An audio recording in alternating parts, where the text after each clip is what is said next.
አብይ አህመድ ወደ አስመራ አደገኛውን ሚሳኤል ተኮሱ። ጦሩ ወደ አሰብ ተንቀሳቀሰ። የአስመራው ቤተመንግስት ተበታትኗል። እጅግ ልዩ ሰበር መረጃ ይዘናል። እስከ ፍጻሜው አብራችሁን ቆዩ። ቴዲ አፍሮ ስላለው ተወዳጅነትና ስላካበተው ስምና ዝና ብዙ የሚያጠያይቅ ነገር የለም ሲሉ አቶ ጌታቸው ረዳ ተናገሩ። ተጨማሪ ዘገባ ይዘናል። በሊባኖስና በእስራኤል መካከል ለ10 ቀናት የሚቆይ የተኩስ አቁም ስምምነት ከሐሙስ ምሽት ጀምሮ ተግባራዊ መሆኑን ፕሬዚዳንት ትራምፕ አስታወቁ። ሰፋ ያለ መረጃ ስለመካከለኛው ምስራቅ ቀውስ አዘጋጅተናል። ከኛ ጋር ከሆናችሁ ሰሙታል። አርባ ምንጭ ጤና ሳይንስ ኮሌጅ የምርጫ ካርድ ካልወሰዳችሁ ወደ ትምህርት ግቢ ውስጥ አትገቡም ሲል ተማሪዎቹን መከልከሉ ተዘገበ። ክቡራትና ክቡራን የጥበብ ሚዲያ ቤተሰቦች በቆይታችን እነዚህና ሌሎች ሀገር አቀፍና ቀጠናዊ መረጃዎችን በዝርዝር እናቀርባለን። ለቤቱ አዲስ የሆናችሁ ውድ ቤተሰቦቻችን ሰብስክራይብ በማድረግ የደውል ምልክቷን በማብራት የቤቱ አባል ትሆኑ ዘንድ በአክብሮት እንጋብዛለን። በቅድሚያም የዕለቱን የቢዝነስ ዘገባዎች አስቀድመን ወደ ዝርዝር ዘገባዎች እናልፋለን። አብራችሁ ቆዩ። ውድ ቤተሰቦቻችን የዕለቱን የውጭ ሀገር ገንዘቦች ዕለታዊ የምንዛሬ ዋጋ እንደሚከተለው እናቀርባለን። በዳሽን ባንክ ዶላር 153 ብር፣ ዩሮ 181 ብር ከ8 ሳንቲም፣ ፓውንድ 209 ብር ከ2 ሳንቲም፣ የስዊስ ፍራንክ 198 ብር ከ6 ሳንቲም፣ ድርሃም 44 ብር ከ3 ሳንቲም፣ ሪያል 43 ብር ከ4 ሳንቲም እየተመነዘረ ይገኛል። በአቢሲኒያ ባንክ ዶላር 153 ብር ከ4 ሳንቲም፣ ፓውንድ 208 ብር ከ2 ሳንቲም፣ ዩሮ 182 ብር፣ የስዊስ ፍራንክ 194 ብር ከ1 ሳንቲም፣ ድርሃም 44 ብር ከ1 ሳንቲም፣ 43 ብር ከ7 ሳንቲም፣ ዩዋን 22 ብር ከ2 ሳንቲም የምንዛሬ ዋጋው ነው። ህብረት ባንክ ዶላር 153 ብር ከ4 ሳንቲም፣ ፓውንድ 207 ብር፣ ዩሮ 182 ብር ከ8 ሳንቲም የዕለቱ የምንዛሬ ዋጋ ሆኗል።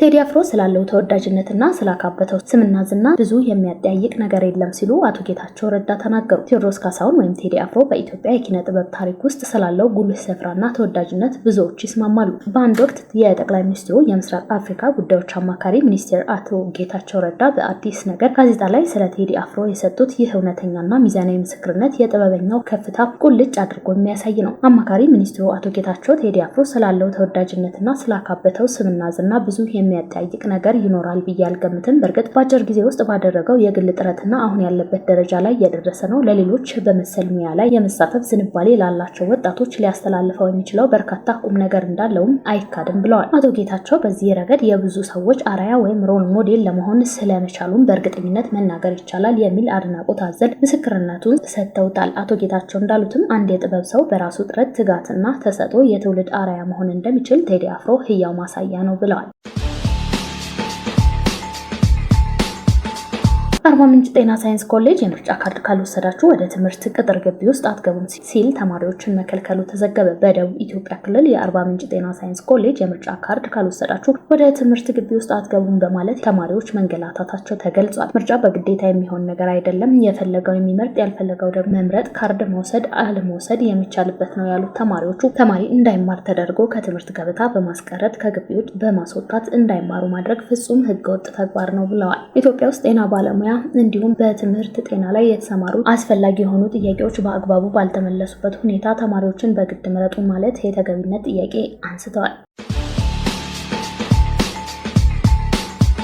በኬንያ በሺዎች የሚቆጠሩ ጉንዳኖችን ሊያሸጋግር የነበረው ቻይናዊ በእስራት ተቀጣ። በኬንያ የናይሮቢ ፍርድ ቤት በሺዎች የሚቆጠሩ ህያው ንግስት ጉንዳኖችን ከሀገር ሊያስወጣ ሲል የተያዘ አንድ የቻይና ዜጋ የ1 ዓመት እስራትና የገንዘብ መቀጮ ወሰነበት። ዣንግ ኬኩን የተባለው ግለሰብ ባለፈው ወር በናይሮቢ አውሮፕላን ማረፊያ በቁጥጥር ስር የዋለው በሻንጣ ውስጥ ከ2000 በላይ ህያዋን የሆኑ የንጉስ አትክልት ጉንዳኖች ወይም ኩዊን ጋርደን አንትስ ደብቆ ወደ ቻይና ሊያልፍ ሲል ነው። ፍርድ ቤቱ ግለሰቡን በ1 ዓመት እስራት ከመቅጣቱ ባለፈ 1 ሚሊዮን የኬንያ ሽሊንግ ወይም 7837 የአሜሪካ ዶላር እንዲከፍል ወስኗል። የኬንያ ባለስልጣናት እንደሚሉት በእነዚህ ጉንዳኖች ላይ በአውሮፓና በእስያ ከፍተኛ ፍላጎት ያለ ሲሆን አንዷ ንግስት ጉንዳን እስከ $220 ወይም ከ25000 የኢትዮጵያ ብር በላይ ልትሸጥ ትችላለች። ዳኛ አይሪን ጊቾቢ በሰጡት ውሳኔ ግለሰቡ ድርጊቱን በፈጸመበት ወቅት ምንም አይነት የጸጸት ስሜት እንዳልታየበትና በዱር እንስሳት ዝርያ ህገወጥ ንግድ ወንጀል ጥፋተኛ ሆኖ መገኘቱን ገልጸዋል። በቆቦ የሚገኘው ቤተክርስቲያን በከባድ መሳሪያ ጉዳት ደረሰበት። በሰሜን ቀሎ አገረ ስብከት ቆቦ ከተማ ቤተ ክህነት ስር የሚገኘው የደብረ አሚን አቡነ ተክለ ሃይማኖት ቤተክርስቲያን በከባድ መሳሪያ ጉዳት እንደደረሰበት ተገለጸ። ቤተክርስቲያኑ ላይ ይህ ጉዳት የደረሰው ሚያዝያ 6 ቀን 2018 ዓ.ም በአካባቢው በተከሰተ ጦርነት መሆኑን አገረ ስብከቱ አስታወቀ። ይህ ጥቃት በሚደርስበት ወቅት በቤተክርስቲያን ውስጥ በአገልግሎት ላይ የነበሩ ካህናት ምንም ጉዳት ባያጋጥማቸውም የቤተክርስቲያኑ የጣራ ቆርቆሮ፣ ኮርኒስና መስታወት ሙሉ በሙሉ ከጥቅም ውጭ መሆናቸው የጠቀሰው ሀገረ ስብከቱ መገልገያ አልባሳትና ቅዱሳን መጻሕፍት በከፊል መጎዳታቸውን አስረድተዋል። ይህ ቤተክርስቲያን በምዕመናን ከፍተኛ ወጪ በጥርብ ድንጋይ ተገንብቶ በሰኔ ወር 2013 በብፁዕ አቡነ ኤርሚያስ የተመረቀ መሆኑ ይታወሳል። ሰበካ ጉባኤው የቤተክርስቲያኑን የጉዳት መጠን በባለሙያዎች ለማስጠናት በዝግጅት ላይ ነው።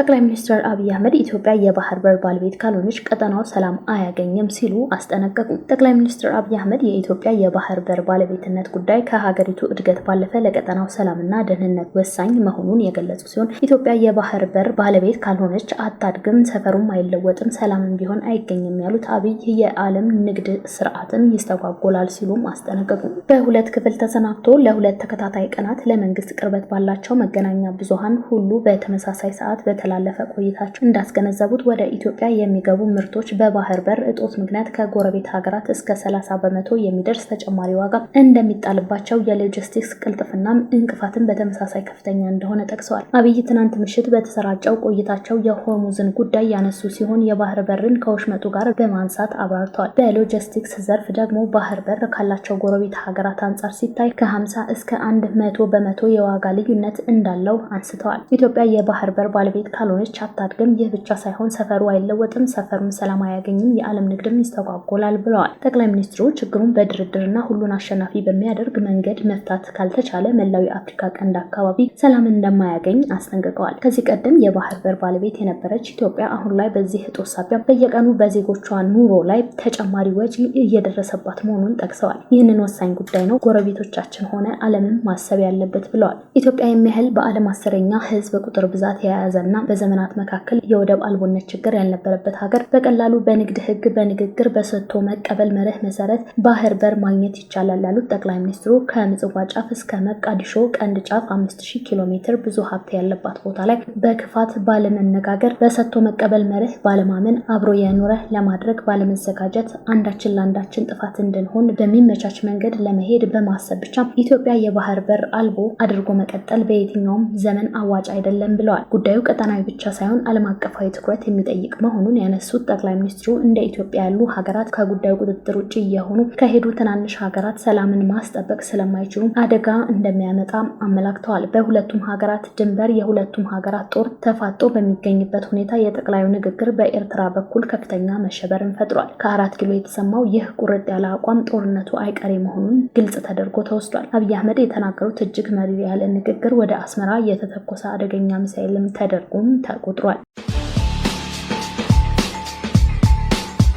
በሊባኖስ እና በእስራኤል መካከል ለ10 ቀናት የሚቆይ የተኩስ አቁም ስምምነት ከሐሙስ ምሽት ጀምሮ ተግባራዊ መሆኑን ፕሬዝዳንት ትራምፕ አስታወቁ። የአሜሪካው ፕሬዝዳንት ዶናልድ ትራምፕ በሊባኖስ እና በእስራኤል መካከል ለ10 ቀናት የሚቆይ የተኩስ አቁም ስምምነት ትላንት ሚያዝያ 8 ቀን 2018 ዓ.ም ከምሽቱ 11 ሰዓት ጀምሮ ተግባራዊ መሆኑን አስታወቁ። ፕሬዝዳንቱ ይህንን ያስታወቁት ፕሬዝዳንት ጆሴፍ አውን እና ከእስራኤሉ ጠቅላይ ሚኒስትር ቤንያሚን ኔታንያሁ ጋር ውይይት ካደረጉ በኋላ መሆኑን ተገልጿል። ትራምፕ ትሩዝ ሶሻል በተሰኘው የማህበራዊ ሚዲያ ገጻቸው ባሰፈሩት መግለጫ ከሁለቱ መሪዎች ጋር ጥሩ ውይይት ማድረጋቸው ጠቅሰው ሁለቱ ወገኖች ለ10 ቀናት የሚቆይ ይፋዊ የተኩስ አቁም ለማድረግ መስማማታቸውና ስምምነቱን መጀመሩን ገልጸዋል። አክለውም ምክትል ፕሬዝዳንት ጄዲ ቫንስ እና የውጭ ጉዳይ ሚኒስትሩ ማርኮ ሩቢን ጨምሮ ሌሎች የአሜሪካ ከፍተኛ ባለስልጣናት ዘላቂ ሰላም ለማምጣት ከሁለቱም ሀገራት ጋር እንደሚሰሩ ገልጸዋል። ስምምነቱ ላይ የተደረሰው በዋሽንግተን ዲሲ በተደረገው ድርድር ሲሆን ይህም በሊባኖስ እና በእስራኤል ባለስልጣናት መካከል ከ3 አስርት ዓመታት በላይ በኋላ የተደረገ የመጀመሪያው ቀጥታ ግንኙነት ነው። ይሁን እንጂ የተኩስ አቁም ስምምነት በተግባር ስለመዋሉ አሁንም ጥርጣሬዎች አሉ።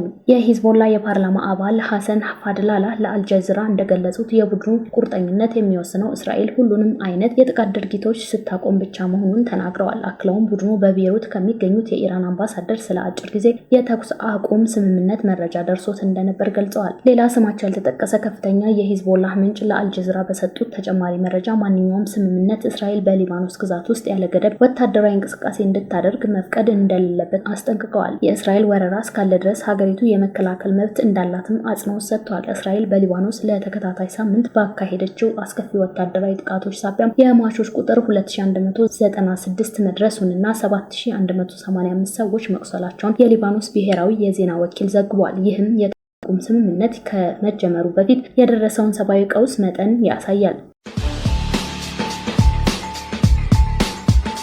አውሮፓ ምናልባትም ለ6 ሳምንታት ብቻ የሚያበቃ የአውሮፕላን ነዳጅ ቀርቷታል ሲሉ የዓለም አቀፍ ኢነርጂ ኤጀንሲ ወይም IEA ኃላፊ አስጠነቀቁ። ድርጅቱ በዚህ ሳምንት ባወጣው ሪፖርት አውሮፓ ከመካከለኛው ምስራቅ የምታስገባቸውን ምርቶች ቢያንስ ግማሹ መተካት ካልተቻለም በሰኔ ወር ያላትን ክምችት በአስጊ ሁኔታ እንደሚቀንስ አስጠንቅቀዋል። ከባህረ ሰላጤው የሚመጣውን የአውሮፕላን ነዳጅ የሚያልፍበት የሆርሙዝ የባህር ወሽመጥ አሜሪካና እስራኤል በኢራን ላይ ጦርነት መክፈታቸውን ተከትሎ ቴህራን ሙሉ በሙሉ ዘግታው ቆይታለች። ይህም የነዳጅ ዋጋን ከፍ ከማድረጉ ባሻገር የእጥረት ስጋትን አስከትሏል። የIEA ዋና ዳይሬክተር ፋታህ ቢሮል ለኤፒ እንደተናገሩት የሆርሙዝ ወሽመጥ ተዘግቶ የሚቆይ ከሆነ ከቅርቡ የበረራ ሰረዛዎች ሊኖሩ ይችላሉ። በኢነርጂ አቅርቦትና ደህንነት ዙሪያ ለ32 አባል ሀገራት ምክር የሚሰጠው የIEA ወርሃዊ የነዳጅ ገበያ ሪፖርት እንዳመላከተው የባህረ ሰላጤው ሀገራት የዓለማችን ግዙፍ የአውሮፕላን ነዳጅ አቅራቢ ናቸው። እንደ ኮሪያ፣ ህንድና ቻይና ያሉ ሌሎች ሀገሮች ውስጥ የሚገኙ የነዳጅ ማጣሪያዎች ከመካከለኛው ምስራቅ በሚመጡ ድፍድፍ ነዳጅ ምርቶች ላይ በከፍተኛ ሁኔታ ጥገኛ ናቸው። በዚህ ምክንያት ቀውሱ በአቪዬሽን የነዳጅ ገበያዎች ውስጣዊ አሰራር ላይ ትልቅ ለውጥ አምጥቷል ሲል ድርጅቱ ገልጿል። ክቡራትና ክቡራን የጥበብ ሚዲያ ቤተሰቦች ለሰዓቱ የመረጥናቸው ዘገባዎች በዚህ አብቅተዋል። ለቤቱ አዲስ የሆናችሁ ሰብስክራይብ በማድረግ የቤቱ አባል ትሆኑ ዘንድ በአክብሮት ጋብዘን ተሰናበትን። ሰላም።